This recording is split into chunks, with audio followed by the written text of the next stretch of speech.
მოგესალმებით მეგობრებო, Go Group Media და ანალიტიკური პლატფორმა ქართულ-აფხაზური კონტექსტი აგრძელებს თავის ინტერვიუების სერიას. დღეს ჩვენი სტუმარი იქნება ისტორიკოსი ბექა კობახიძე.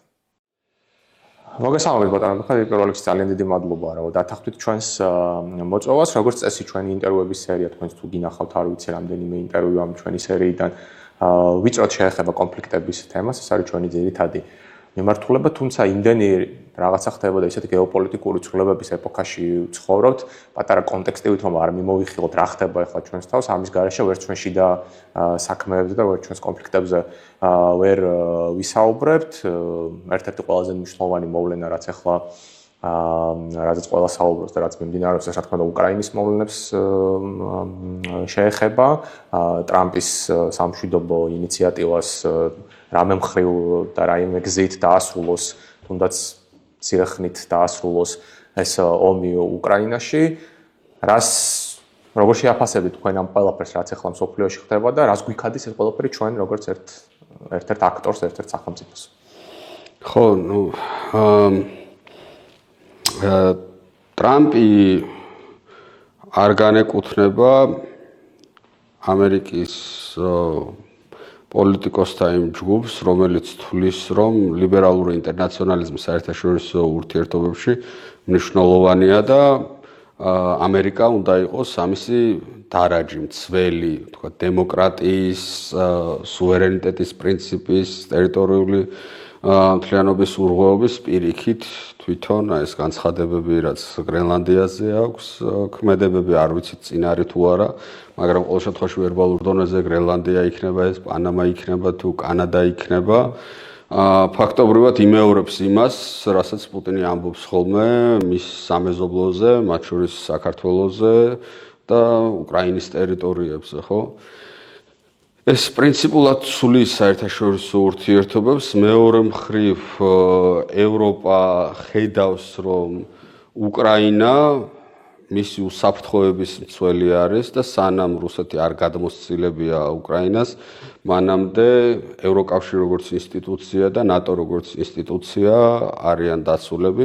ამიტომ ევროკავშირისთვის პრინციპულად მნიშვნელოვანი არის, რომ რუსეთმა არ გადაყლაპოს უკრაინა. მაგრამ ამერიკის გარეშე ამის გაკეთება ძნელია, თუმცა ამერიკას უნდა ომის დასრულება, ხო? ანუ ნებისმიერ ფასად უნდა ამ ომის დასრულება, თუ არის რაღაცა წითელი ხაზები, რასაც ამერიკა რუსეთს არ გადაალახინებს, ამას ვნახავთ, ეს გამოჩნდება, არ არის ჯერ მკაფიო. მაგრამ საქართველოსთვის ყველაზე უარესი სცენარი არის, თუ გაყოფა მოხდა რაღაც, ანუ კორეული სცენარით, ხო, რაღაც პოკროვსკთან, ლუგანსკის და ხარკოვის ოლქების საზღვარზე, თუ მოხდა ესეთი გაყოფა, სადაც აღმოსავლეთში დარჩება ევრაზიული ავტოკრატია, ტოტალიტარული რეჟიმი, ხოლო დასავლეთი მხარე უკრაინისა იქნება ევროპის ნაწილი, ხო? ასეთ შემთხვევაში გეოგრაფია კარნახობს იმას, რომ სამწუხაროდ საქართველო რჩება აი ამ ბნელეთის მხარეს და ბნელეთის ნაწილად და ახლა ჩვენ რასაც უყურებთ საქართველოში მიმდინარე მოვლენებს, რომ ავტორიტარიზმი უკვე შემდგარი, ფაქტობრივად კონსოლიდებული არის და ახლა როცა საუბრობენ პარტიების აკრძალვა გაუქმებაზე, ეს არის უკვე დიქტატურისკენ გადადგმული ძალიან სწრაფი და ხელშესახები ნაბიჯები, რაც განპირობებული არის აი ამ გეოპოლიტიკით, ხო? ქართული ოცნების ხელისუფლება ემგვანება განზრახ და მიზანმიმართულად იმ გარემოს, რომელ გარემოშიც შეიძლება საქართველო აღმოჩნდეს რუსეთ-უკრაინის ომში ცეცხლის შეწყვეტის შედეგად. ხო, პრინციპში მე მგონი თქვენს ორივე კითხვის ორივე ნაწილს გავეცი პასუხი. კი ბატონო, მე მაინტერესებს ახლა უშუალოდ ჩვენს კონფლიქტებზე რა გავლენა შეიძლება მოახდინოს ამან, რადგანაც თუ ჩვენ ამას უყურებთ და განვიხილავთ ისე, რომ ფაქტობრივად ეს მსოფლიო მშვიდობის პრინციპით შემოდის, ხო? ტრამპი და რაღაცა წინა საარჩევნო რიტორიკაშიც იყო საპრეზიდენტო არჩევნების შემდეგ ერთ-ერთი პირველი რამე რაც დაიწყო ეს კონტაქტების დამყარება იყო უკრაინასთან, რუსეთთან ამ ომის დასამთავრებლად, ერთ-ერთი კონფლიქტი, რომელშიც პირდაპირ არის ჩართული რუსეთი და ოკუპირებული აქვს ტერიტორიები საქართველოში, ეს არის ჩვენი კონფლიქტები, შეუძლებელი არის რომ ეს ტალღა რაღაცნაირად ჩვენს კონფლიქტებსაც არ შეეხოს ამა თუ იმ გზით. თქვენ როგორ ფიქრობთ რა ამ თვალსაზრისით რა შეიძლება? ახლა ჩვენი სამხრეთ კავკასიის რეგიონი ზოგადად საითკენაც მიდის, ეს არის 3+3 ფორმატი. რაც გულისხმობს იმას, რომ დასავლეთი ისედაც ფაქტობრივად განდევნილი არის, ხო?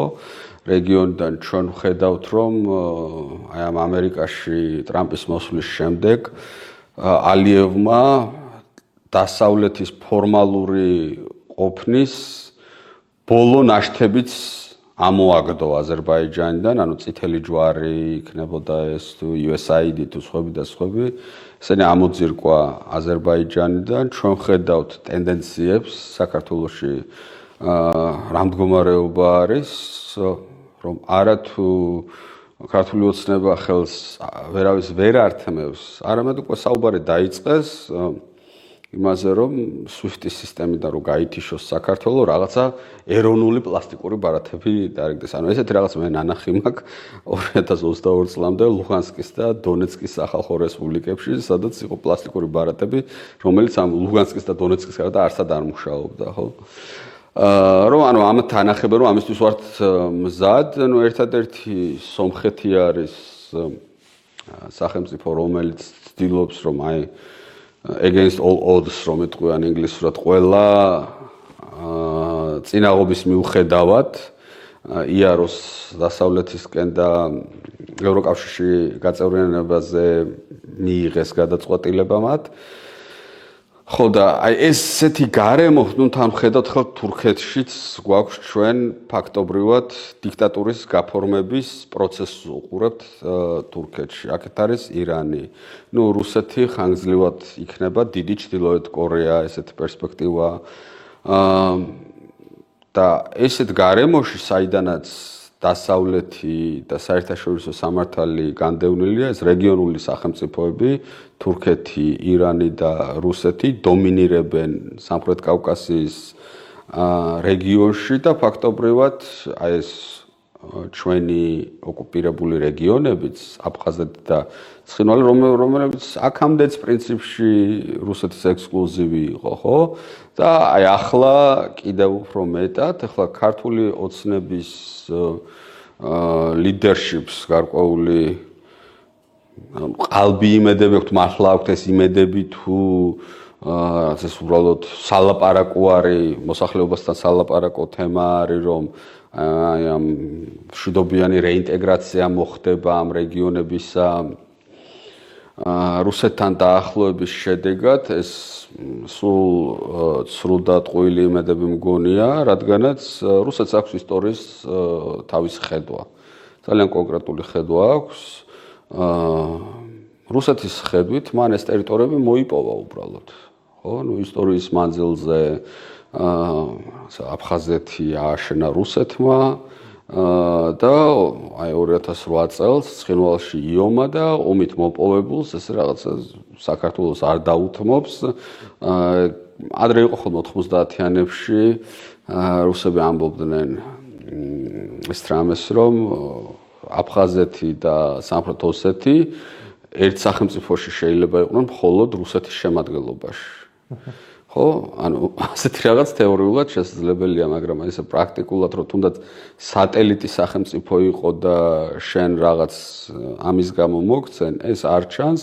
უფრო მეტი ჩვენ ვადევნებთ თვალყურს, რომ თქვენ ფიქრობთ, რომ ამ შემთხვევაშიც კი სატელიტურობის შემთხვევაშიც კი არ წამოვა რუსეთი საქართველოს მომეწე ტერიტორიულ მთლიანობაზე. არა, გამორიცხულია, რატო, რაში ჭირდება?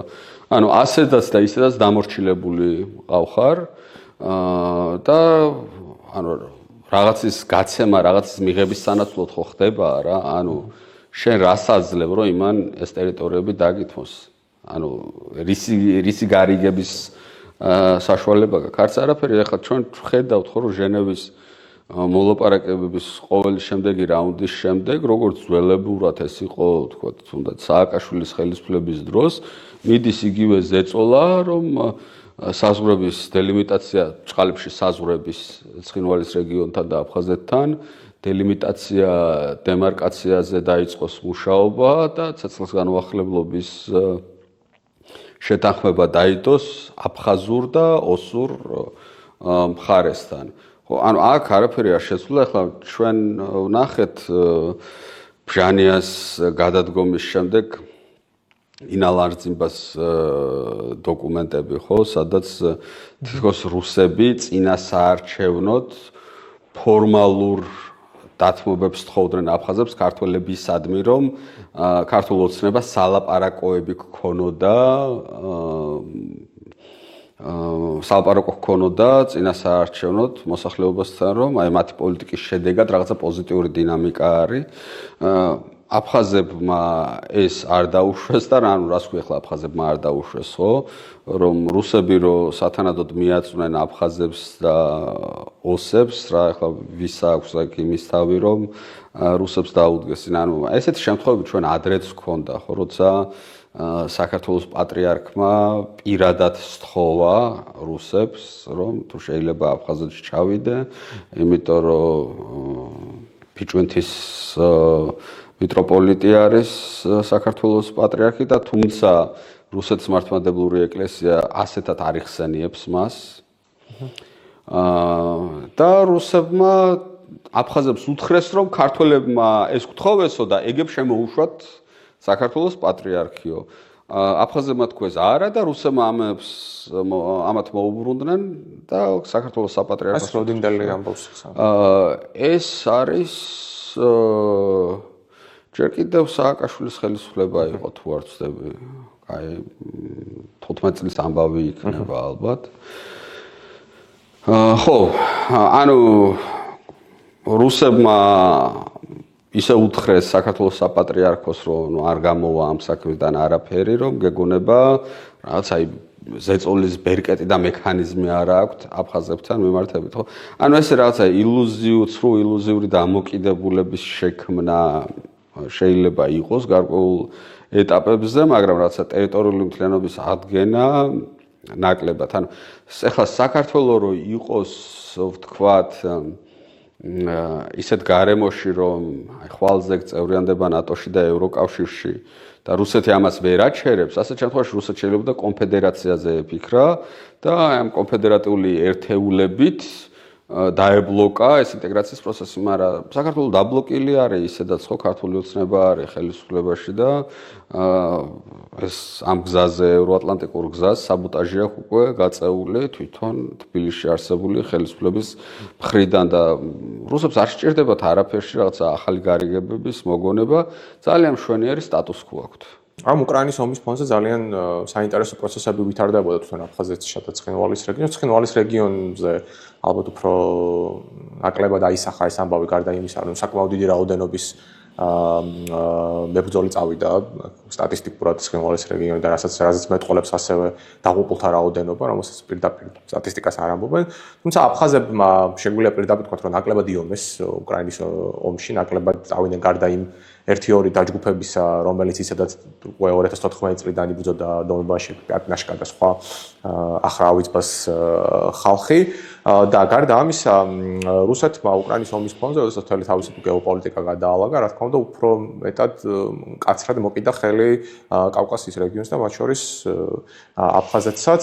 იყო ჩვენ ნახეთ მცდელობები არაერთი კანონის გატანის აფხაზეთში, რომელსაც სამოქალაქო საზოგადოება საკმაოდ მძლავრად დაუპირისპირდა.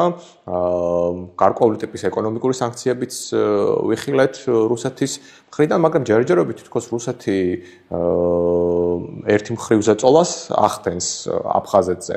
მაგრამ თლად ბოლომდე ის მექანიზმებს და იმ ბერკეტებს, რომელიც გააჩნია, რადგანაც აფხაზეთის ეს მდგომარეობა თავიდან ბოლომდე ეკონომიკურად, პოლიტიკურად, სამხედრო თვალსაზრისით მიმულია რუსეთზე.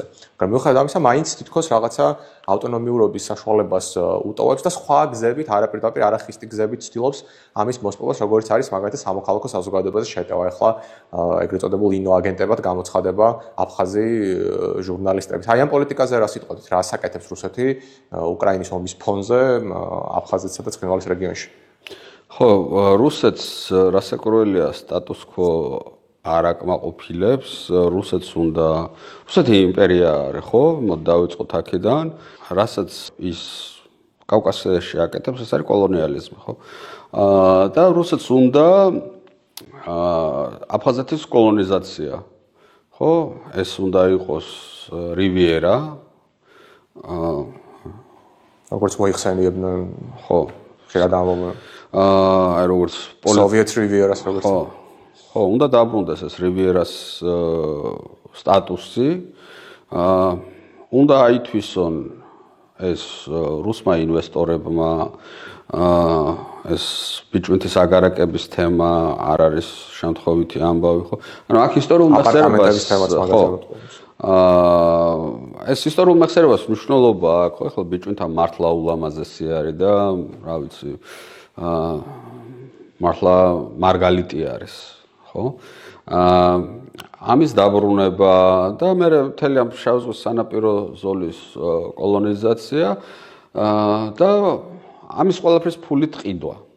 ხო, აქ გადასალახი ეტაპი არის აფხაზური კანონმდებლობა, რომელიც რაღაც ეთნონაციონალიზმზე არის ფაქტობრივად პირდაპირ დაფუძნებული ეს კანონმდებლობა, არ შეესაბამება არანაირ საერთაშორისო სტანდარტებს და არც 21 არამედ მე-20 საუკუნეს, მაგრამ ეს ეგრეთ წოდებული კანონმდებლობა აფხაზური არის ისეთი, როგორიც არის და ის კრძალავს ამ მიწების გაყიდვას. ახლა რუსეთი ნელ-ნელა ეტაპობრივად აკეთებს ამას, ანუ არ უნდა რუსეთს რომ აფხაზების კოლექტიურ ცნობიერებაში დაიმკვიდროს ზუსტად ტოლი ადგილი და ტოლი და სწორი ადგილი როგორც ქართველებმა, ხო? ჯერ ერთი იმიტომ რომ რატომ გააკეთო ესე ხისტად თუ შეიძლება იგივეს გააკეთება და იგივე შედეგზე გასვლა რბილად, მე აფხაზები მარტო აფხაზები ხო არ არიან, არა რომ ანუ ახლა აფხაზეთში შევარდე და ცეცხლთა מחვილით იქ მშენებლობები დაიწყო და რუსების ჩამოსახლება და კოლონიზაცია და პოლიციური რეჟიმი რუსული ძალით დაამყარო აფხაზეთში, ამას ჩრდილოეთ კავკასიელები უყურებენ, სხვა ხალხები უყურებენ და არავისთვის არ იქნება ეს მოსაწონი. ანუ რუსებმა ანგარიში უნდა გაუწიოს, უნდა თუ არ უნდა, როგორი დიქტატორული რეჟიმიც არ უნდა იყოს, უნდა ანგარიში გაუწიოს მის შემადგენლობაში მყოფი ხალხების მოსაზრებებს. აფხაზების მდგომარეობა გამოუვალი არის, შეიძლება ითქვას. იმ თვალსაზრისით, რომ როდესაც შენი სახელმწიფო ბიუჯეტის 60% დაახლოებით პირდაპირ სხვა სახელმწიფოს დოტაციაზე არის დამოკიდებული, როდესაც ყველა შენი მოქალაქე უცხო სახელმწიფოსგან იღებს პენსიასა და სოციალურ შემწეობას, როდესაც ენგურჰესის არსებობის მიუხედავად შენ ენერგოდამოუკიდებლობაც არა გაქვს, ხო, ნუ ეს კაი პასპორტიზაციაც მნიშვნელოვანი ნაწილი არის. რა თქმა უნდა, ადგილების საშუალება ერთად. რა თქმა უნდა, ხო, ანუ არაფერი არა ხელში ტრამპმა რო თქვა რა, რომ შენ ხელში კარტები არ გიჭირავს. ანუ არანაირი კარტები აფხაზებს არ უჭირავს, თუმცა გასაგებია ახლა მათი პატრიოტული გრძნობები და ნაციონალიზმი და ეს რომ უნდათ ეს რაღაცა როგორც შენი ამას უყურებენ რაღაც სუვერენიტეტის ელემენტების შენარჩუნება, მაგრამ ესე არ ხდება. ამას სუვერენიტეტი მაგრდება ხოლმე კონკრეტული ეკონომიკური მაჩვენებლებით, სამხედრო მაჩვენებლებით და როცა ყველაფერი დამოკიდებული არის რუსეთზე, მცირე ასე ვთქვათ, სასუნთქი გზების გადაკეტვა და მე აფხაზურ ხელმძღვანელობასაც და მოსახლეობასაც უწევს დათმობაზე წასვლა. ეხლა რაც შეეხება ამ აგენტების კანონს, ხო, ეს რუსული კანონი, რომელიც თქვა სხვათა შორის საქართველომდე დააინიცირეს აფხაზეთში, მაგრამ ფორსირება სადეს საქართველოსთან ერთად.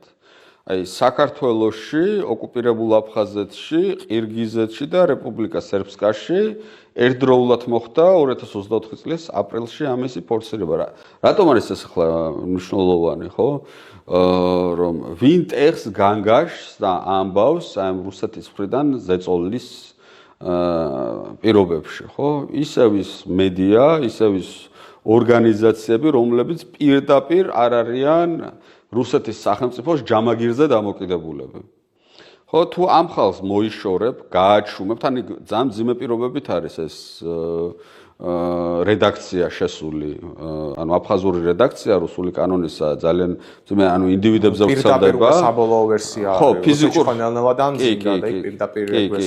ფიზიკურ პირებზე ვრცელდება, არჩევნებში მონაწილეობა ეკრძალება, სკოლაში და უნივერსიტეტში სწავლება ეკრძალება. ფაქტობრივად შეიძლება ითქვას, რომ წინააღმდეგობის ნებისმიერი ბერკეტის ამოგდების, ამოძირკვის მექანიზმი არის, ხო? ეს თუ მოხდა მერე, ვინ არის, ანუ ვინ აორგანიზებს წინააღმდეგობას? ხო, თუ ყველა გადავიდა რუსულ უკმაპურზე, ვინ აორგანიზებს წინააღმდეგობას? ხო, ანუ ეს არის ეტაპობრივი მოხჩობის მცდელობა. თქვენ ანუ მე როგორც ხვდები თქვენი ნათქვამით ამაზეც იყოფა ხა აზრები, ზოგი ფიქრობს რომ შეიძლება რაღაცა პერიოდი მათ გასტანონეს წინააღმდეგობა, ზოგი ფიქრობს რომ შეიძლება ძალიან მალე დასრულდეს, ზოგი ფიქრობს რომ რუსეთს შეიძლება საერთოდ რაღაც მომენტში კვეთრად შეცვალოს პოლიტიკა და პირდაპირ ულტიმატუმებით წაუყენეს რუსეთს. თქვენ როგორც ხვდებით უფრო იმ გუნდს მიეკუთვნებით ამ შემთხვევაში, რომელიც ფიქრობს რომ მათ დიდხანს არ ეყოფათ ეს რესურსები წინააღმდეგობის. გააჩნია რუსეთი რამდენად ძლიერად ჩააჭერს. ახლა აფხაზებს წინააღმდეგობის რესურსები აქვს ძალიან ცოტა.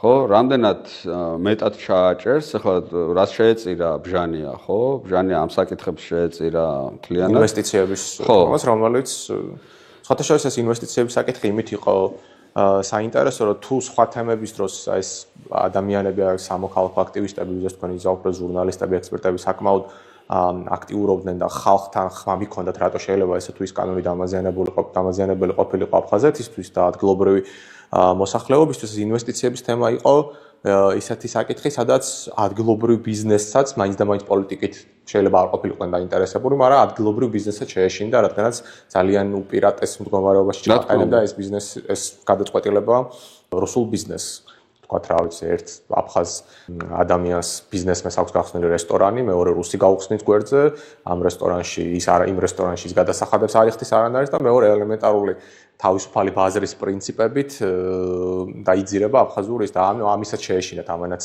განაპირობა. ბევრი მიმართულება არის, ხო? ბევრი მიმართულება არის, ხა იქ აპარტამენტები, მიწები, ბიზნესი, ანუ სხვადასხვა მიმართულება არის. და საბოლოო ჯამში ეს ყველაფერი ერთად აღებული ემსახურება კოლონიზაციას, ანუ იქ endgame რომ იტყვიან რა, ბოლო ჯამი უნდა იყოს ამისი ის, რომ ელიტა აფხაზეთის სანაპიროზე, ამ რივიერაზე უნდა იყოს რუსული, ან შეიძლება ამაში შერეული იყოს მთლიანად რუსიფიცირებული აფხაზობა. და დანარჩენი შეიძლება იყოს მომსახურე პერსონალი, ხო, რამდენ ადამიანზე არის ლაპარაკი ახლა, ხო? დაახლოებით 100,000 ეთნიკური აფხაზი მეტად თუ ნაკლებად დაახლოებით 100,000 ეთნიკური აფხაზი შეიძლება იყოს, ხო? 100, 120 ამბობს ზოგადად, მაგრამ ეს არ არის. ამას 100 იქნება თუ 120 იქნება თუ 90 იქნება, არა აქვს ამას გადამწყვეტი მნიშვნელობა ამ შემთხვევაში.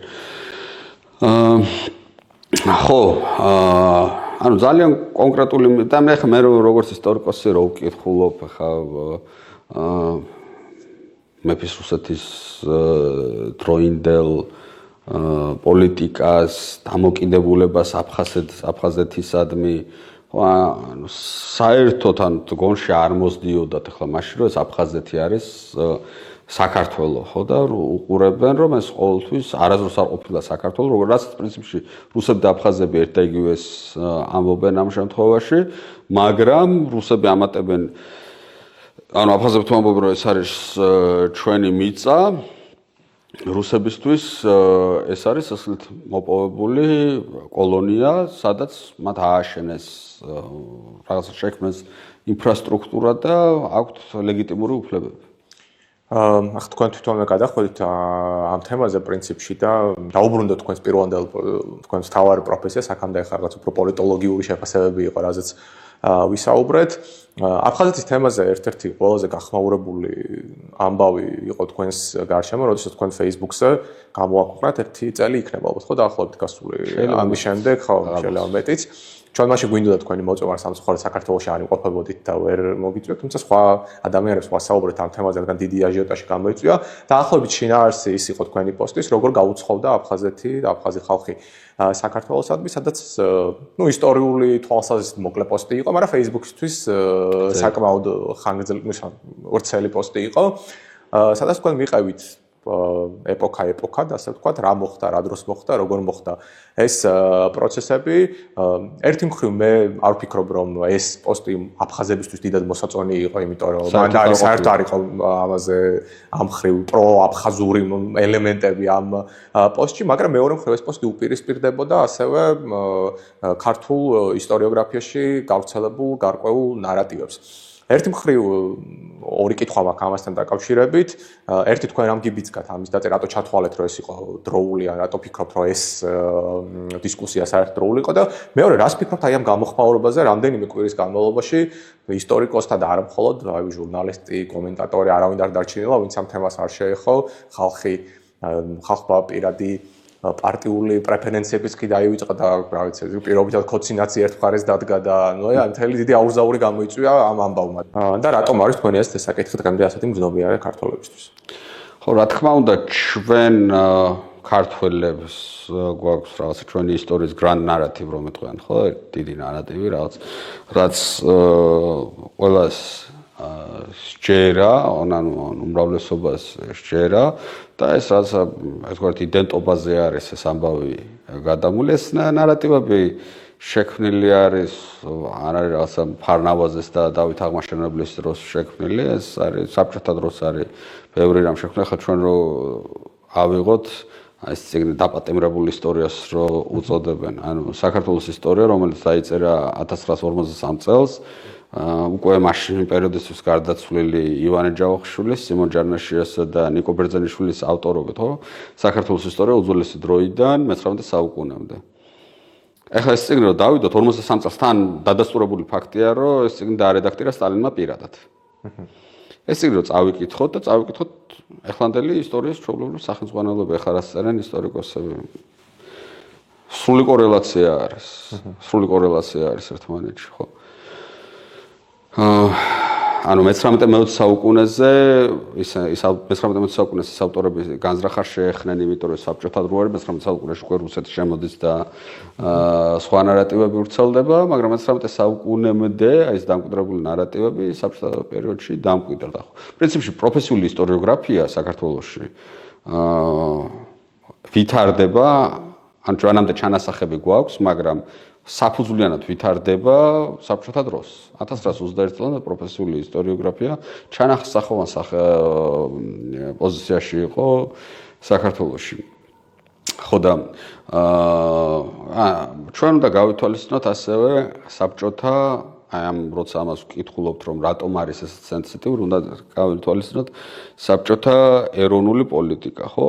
და მისი დინამიკა, მისი განვითარება. 1920 წლებში ჩვენ გვაქვს კორენიზაციის პოლიტიკა ეროვნებებისადმი, ანუ რაღაც კორენ როგორც ფესვი, ფესვებთან დაბრუნების, ანუ აი გაეროვნულების ასაც ლენინი ემხრობოდა ძალიან. ხო, ეს ლენინის შექმნილი არის ეს პოლიტიკა. მე 30-იან წლებში სტალინი ამას აუქმებს და ეს თავის დროსაც ხო ეწინააღმდეგებოდა, ხო იყო იქ უთანხმოება ამ თემასთან დაკავშირებით. ტიტულარული ერების პოლიტიკა მე რომ ანუ არის მასპინძელი ერი და დანარჩენები სტუმრები არიან, ეს არ მხოლოდ საქართველოში, არამედ ყველგან ესე იყო მთელს საბჭოთა იმპერიაში და ეროვნების გრაფაში ჩანაწერი და ეროვნება ახლა თანამედროვე გაგებით nationality ინგლისურად რასაც ქვია, ეს კი არ არის, ეს არის ეთნიკურობა, ის ჩანაწერი, ხო? ანუ ეთნიკურად იყვნენ ადამიანები დაყოფილები და ის პოლიტიკა რაც მერე ბერიამ და სტალინმა გაატარეს აფხაზეთში, შემდეგ აფხაზების მხრიდან აი ამ რევანშის მცდელობა უკვე ხრუშოვის პერიოდში და შეიქმნა აქეთ-იქით აი ბრუნო კოპიტიერს აქვს ამაზე სტატია, რომ შეიქმნა აი ინტელიგენციაში განსაკუთრებით აი ფილოლოგებში, ისტორიკოსებში, არქეოლოგებში, აი ეს ქართული მიმართულება, პროქართული მიმართულება და მეორე მხრივ აფხაზეთში შეიქმნა ეს ძიძარიები და სხვები ექსკლუზიურობაზე ბრძოლა დაიწყო, ხო? რომ აქეთ სამხარეს ამყარებდა ინგოროყვას თეორია და ინგოროყვას თეორიის თანახმად, რომ იქ ავტოქტონები არიან მხოლოდ ქართველები და აფხაზები არიან გვიან ჩამოსულები, ხოლო აი აფხაზებს პირიქით აქვს, რომ აფხაზები არიან ადგილობრივი ერი და ქართველები შემდეგ მოსული დამპყრობლები, ხო? კოლონიზატორები. თითქოს რაღაცა ან ერთის უნდა იყოს, ან მეორესი უნდა იყოს და ამაზე მსჯელობა მიდის აისტორიულად, ანუ ანტიისტორიულად, ანტიმეცნიერული მსჯელობები არის ორივე მხარეს, რომ ეს ორივე მხარეს არიან კალმიანი ჯარისკაცები, ხო, რომლებიც, ვთქვათ, პატრიოტიზმის ნიშით ბევრ ფაქტზე, ბევრ წყაროზე დახუჭავენ თვალს, ბევრს გადააკეთებენ, რა ვიცი, ყველაფერს გააკეთებენ იმისთვის, რომ თავისი ეროვნული ნარატივი დაიცვან და ნუ აქ სად არის ისტორია? სად არის მეცნიერება? რა შუაშია ეს ყველაფერი მეცნიერებასთან, ხო?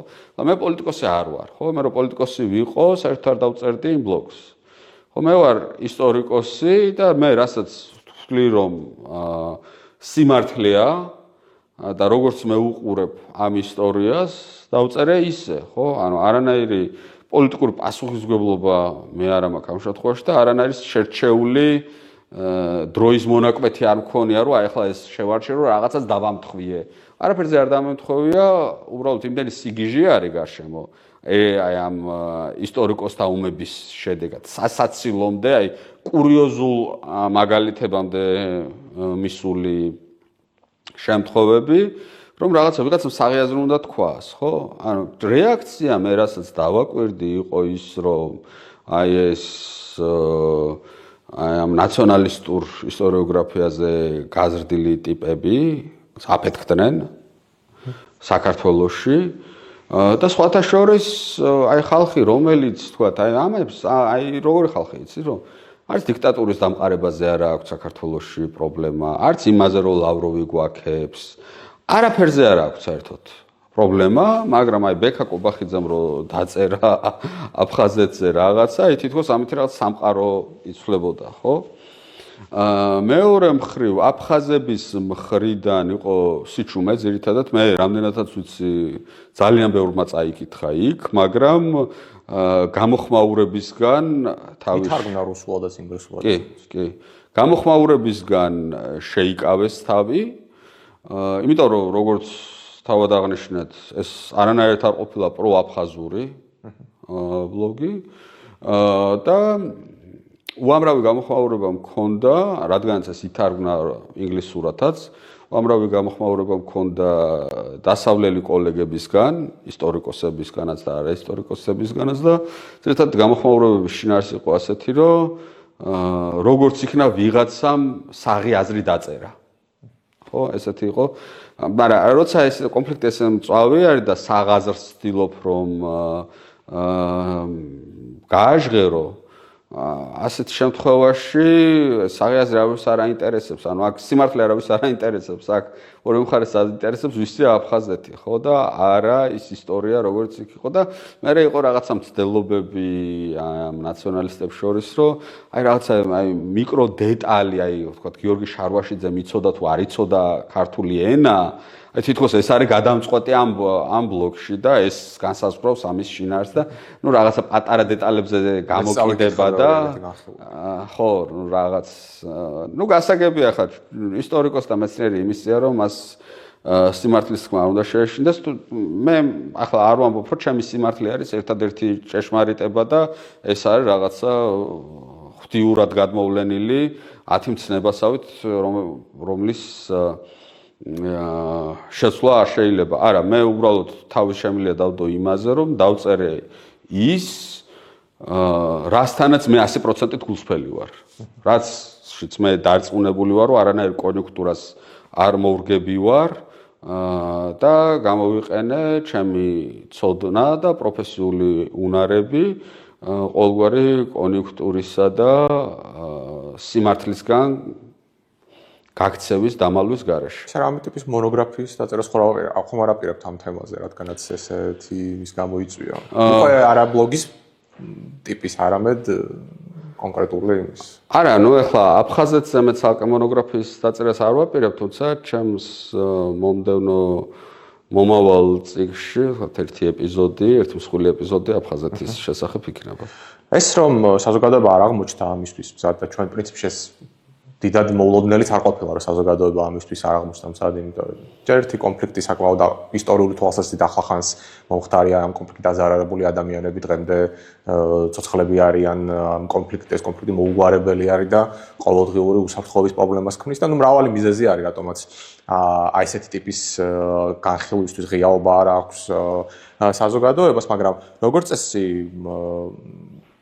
ესე ვთქვათ ჯანსაღ საზოგადოებებში ესეთ თემებს ბიძგს აძლევს ესეთ თემების საუბარს ბიძგს აძლევს აკადემიური წრეები. სწორედ ეს არიან ის ადამიანები, რომელთაც თუ რაღაცა თემა არის მიღებული საზოგადოებაში და უკვე ის აქვს მტვერი აქვს მოდებული ისე რომ არც კი არავინ განიხილავს და რაღაც ჩაწერილია ნარატივში. სწორედ ეს არიან ის ადამიანები, ვინც წამოწევენ ამას თავიდან და მეცნიერების მუდმივი გადააზრების ერთ-ერთი პრინციპიც სწორედ ეს არის. როგორც ჩანს, ქართული ისტორიოგრაფია ამ ხრივ მოიკოჭლებს, ქართული აკადემია ამ ხრივ მოიკოჭლებს და მე ვფიქრობ, რომ ეს ერთ-ერთი ეს გამოხმაურებაც ამის ერთ-ერთი სიმპტომი იყო და ეს ჩემი დასკვნითი კითხვა არის დღეისთვის. ვიცი რომ შეიძლება ამაზე სასაუბროთ ეხლა საუკეთესო დრო არ არის, იმიტომ რომ უფრო მნიშვნელოვანი საკითხები დგას ჩვენ წინ, მაგრამ მაინც რა უნდა გაკეთდეს ქართულ ისტორიოგრაფიაში, ქართულ აკადემიაში, რომ ბოლო-ბოლო თამამად შეეძლოს ადამიანებს ესეთ თემებზე საუბარი. ხო, ველოსიპედის გამოგონება და ახალი ამერიკის აღმოჩენა არანაირად არ არის არც საჭირო, არც აუცილებელი. რა ჭირს ქართულ ისტორიოგრაფიას, მოდი აქედან დავიწყოთ. როგორც თქვით, ქართული პროფესიული სამეცნიერო ისტორიოგრაფია შეიქმნა საბჭოთა დროს. საბჭოთა დროს ეს იყო პოზიტივისტური ისტორიოგრაფია დიქოტომიური მიდგომით, რომ ანუ ყველაფერი არის ან შავი, ან არის თეთრი. ხო, ამ ისტორიაში არიან, აი ისტორიაში პროცესი კი არ არის. რაღაც სოციალური ფაქტორები, გეოპოლიტიკური ფაქტორები, ასე შემდეგ, ეს კი არ ხდება. რაღაცა ბოროტსა და კეთილს შორის ბრძოლა მიმდინარეობს. ხო, გმირები და ანტიგმირები არიან ამ ისტორიაში, სუდები და კარგები, რომ ჩვენ ვართ მუდმივად მსხვერპლები. ვიღაცა მუდმივად ჩაგრავს, ამას სოციალური, გეოპოლიტიკური, მიგრაციული რაღაცა ფაქტორები კი არ განაპირობებს. არამედ ვიღაცები ბოროტები არიან და ებრძვიან კეთილებს რა. ნუ ქრისტეს და იუდას ბრძოლა არის ეს მთელი ეს პროცესი. და აი ეს საბჭოთა დროს ეს რითი იყო, ანუ ვინ იყვნენ, აი ორი ყულაბა იყო, ასე რომ ვთქვათ, კაი და ცუდი ხალხის ყულაბები, ასე რომ ვთქვათ. და კარგებში არიან ვინ არის მუშა, გლეხი, პარტია, უფრო ადლეულ პერიოდში მონარქი, ერთპიროვნული მონარქი. ხო და ცუდი ხალხი არიან დასავლეთი, კაპიტალისტები, მუსლიმები, ფეოდალები. ხო? აი ამათ შორის ბრძოლა იყო მთელი ჩვენი ისტორიოგრაფია. ახლა რაც შეეხება პოსტსაბჭოთა პერიოდს, უბრალოდ აი ამ ეს კარგი და ცუდი ხალხი ხო თავთავად ყულაბებში ეყარა და აი კარგ ყულაბაში ვინც იყო იმას მუშას, გლეხის და პარტიის და მეფის ნაცვლად დაეწერა ნაციონალიზმი, უბრალოდ ნაციონალიზმი, ანუ კარგი არის ნაციონალიზმი, რაც რადიკალური უკეთესი და აქეთ ვინც ამ ნაციონალიზმში არ ჯდება ყველა დანარჩენი, ხო? ხშირად გამიხსენებია ხოლმე, რომ 90-იან წლების დასაწყისში დაწერილი დისერტაციები მინახავს, სადაც პირველი 70 ფურცელი არის ხოლმე ილია ჭავჭავაძის ხება დიდება და თან უკონტექსტოდ, ანუ დისერტაცია საერთოდ სხვა რამეს ეხება. და რატომ ეს? იმიტომ რომ 5 წლით ადრე ილია ჭავჭავაძის მაგივრად უნდა ყოფილიყო მარქსიზმ-ლენინიზმი. ანუ რაღაცას უნდა შევასხათ ხოთბა, რაღაცა იდეოლოგიურ ზღვა იმაში უნდა მოვაქციოთ და შემდეგ აი ამაზე დაფუძნებით ასე რომ ვთქვათ, შეუტიოთ მომხდურს. ხო, ანუ ეს ინერცია არის ჯერ კიდევ ქართული ისტორიოგრაფიაში და რა არის საჭირო? საჭირო არის ის, რომ მოდერნიზაცია ხო მოხდა თუნდაც ამ ქვეყანაშიც რაღაცეების, ხო? რომ საბჭოთა კავშირი რაღაცეებში ხო დაინგრა, რაღაცა სფეროებში ხო დაინგრა საბჭოთა კავშირი არა და შემოვიდა, ვთქვათ, გაიხსნა მაგალითად ექიმები უკვე არამხოლოდ რუსულ, არამედ ევროპულ, ამერიკულ სამედიცინო გაიდლაინებს კითხულობენ. შემოვიდა სხვადასხვა დასავლური აპარატურა, ხომ მშენებლობაში სხვა ტექნოლოგიას იყენებენ. სტანდარტები გაჩნდა. სხვა სტანდარტები გაჩნდა, ხო? და ანუ წარმოვიდგინოთ ახლა ჩვენ, რომ აი მედიცინაში რომ დავრჩენილიყავით იქ, სადაც ვიყავით საბჭოთა დროს. და არ გაგვეხსნა კარი არაფერი ახლისთვის, ხო, სად ვიქნებოდით, ან მშენებლობაში, ან ნებისმიერ სხვა მიმართულებაში. ანუ ეს ქართული ისტორიოგრაფია ჯერ კიდევ არის ჩაკეტილი. ხო? ანუ აი ეს საბჭოთა ინერცია, რომელიც თქვათ, მაშინ მუშადაგლეხი იყო, დღეს არის ნაციონალიზმი, მისი შემცვლელი, მაგრამ აი პროცესს ვერ ვხედავთ ისტორიაში. ხო, სახელები, გვარები, წლები, ასე შემდეგ. აი მაგალითად, რო ავიღოთ ისტორიოგრაფია, თანამედროვე დასავლური ისტორიოგრაფია არის აუცილებლად მულტიდისციპლინური. ანუ არ არსებობს ისტორიკოსი, რომელმაც იცის მხოლოდ ისტორია და არ იცის მეორე დარგი არაფერი. ანუ მინიმუმ 2 დარგი და რამდენიმე ენა უნდა იცოდეს ისტორიკოსმა იმისთვის, რომ შესაბამისი დონის ნაშრომები დაწეროს. იმიტომ რომ ისტორია არის ყველაფრის ისტორია. ანუ ახლა მე და თქვენ რო აქვს საუბრობთ და რო გავალთ ამ ოთახიდან, ეს უკვე ისტორია იქნება ჩვენი საუბარი, ხო? მაგალითად, მე ვერასდროს ვერ ვიქნები მედიცინის ისტორიკოსი, იმიტომ რომ მედიცინა არ ვიცი ელემენტარულად, ხო? ან რა ვიცი, ეს დაახლოებით ჟურნალისტები როგორც უნდა იყვნენ. აი, ზუსტად, ხო, რომ აი ესე ცალკე აღებული ჟურნალისტი ხო არ არის, ხო არ უნდა არსებობდეს. ეკონომიკა უნდა იცოდეს, რომ ეკონომიკა გააშუქოს, პოლიტიკა უნდა იცოდეს, რომ პოლიტიკა გააშუქოს, აი ეს განათლება უნდა ქონდეს. აი ესე არის ისტორიკოსი. ჩვენში ეს არ არის. სამწუხაროდ. ანუ ეს უნდა შეიცვალოს, მოკლედ, ქართული ისტორიოგრაფიის ინტერნაციონალიზაცია უნდა მოხდეს. აი ეგრე უყურებ თაროს მაგალითად, ხო? რომ ხარისხიანი წიგნი, ხარისხიანი ინგლისურით ან გერმანულით თუ გნებავთ დაწერილი საქართველოს ისტორიაზე, იმდენი არ გვაქვს, რომ ერთი თარო გაავსოს. და რაც გვაქვს, იმისი 80-90% ისე უცხოელი ავტორების დაწერილი არის. ხო? შესაბამისად, გვაქვს ეს შედეგი, ხო, როცა რაღაც ნაჭუჭი იკეტები, ვერ ვითარდები. ძალიან დიდი მადლობა საინტერესო ინტერვიუსთვის.